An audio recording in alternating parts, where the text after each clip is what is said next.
So, hello mga kumare. Ngayon ay magluluto tayo ng adobong repolyo. So, mga kumare, ito pala ay galing pa sa paayuda nila sa aming paaralan na ay buksan at hatiin muna natin ang sibuyas o onion.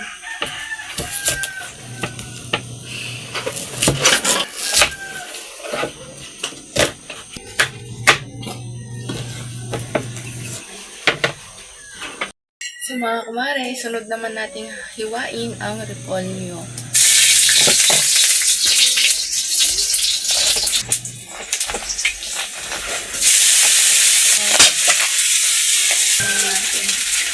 Huwag kayong mag-alala mga kumare.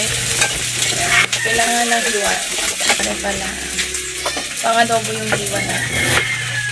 So, ako kasi pag nag-hiwa ako, talaga, yan, breakfast to lunch talaga namin ito. Huhugasan natin ito.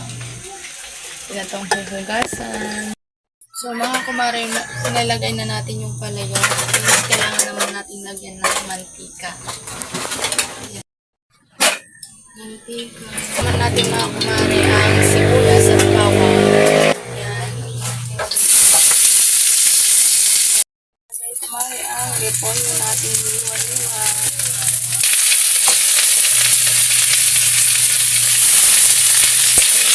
Yun lang natin mga toyo. Toyo! Hindi natin mga kumare. Takpan natin siya mga kumare. Sige na itsura niya. Takpan natin.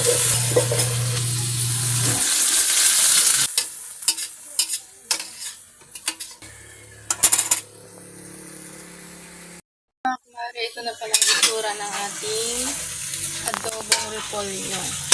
Meron pala akong ituturo mga kumare. So, kailangan lagyan ng kunting sugar lang. At sa isa pang halo mga kumare. Yan mga kumare, luto na siya. Malapit.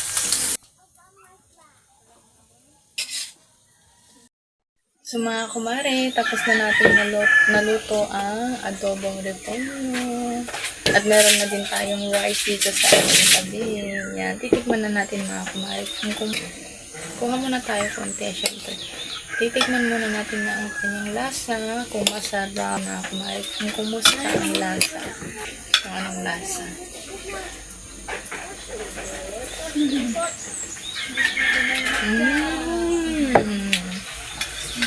Iisip ko kanina, kung hindi masarap, hindi pa tayo pwedeng mag-asawa.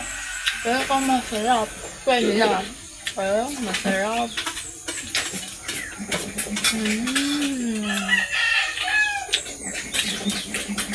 Pwede.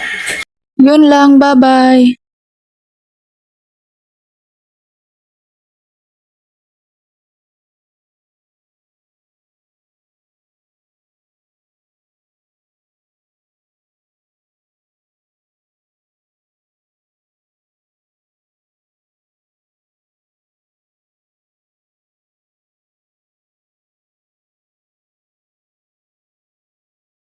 Yun lang, bye-bye!